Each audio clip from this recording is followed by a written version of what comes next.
How to add application in profile and install to device. Step 1.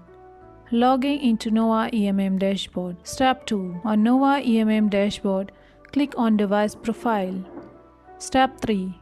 Click on eye icon. Step 4. You can see under application apps approved from Play Store. Step 5.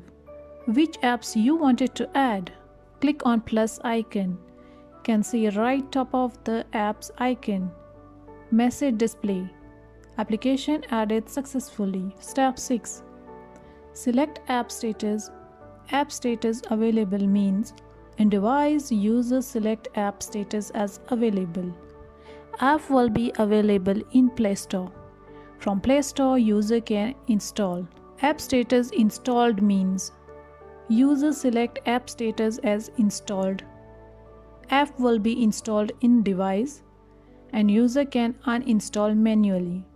App status force installed means user select app status as force installed. App will be installed first and user can't able to uninstall these apps.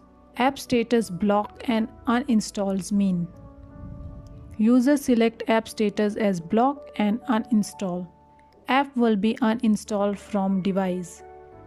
App status required for setup means user select app status as required for setup. App will install once QR code scan in device. This app status can be selected for 5 apps. If we select more than 5 apps, this status apps don't install. Step 7. Select app update as auto update. User can install app in device remotely. Select app update as auto update postponed. User can postpone app update till this status won't change. App won't be installed in device. Select app update as auto update high priority. User can install apps in high priority. It means first this update type apps will be installed first in device. Step 8. Click on apply policy.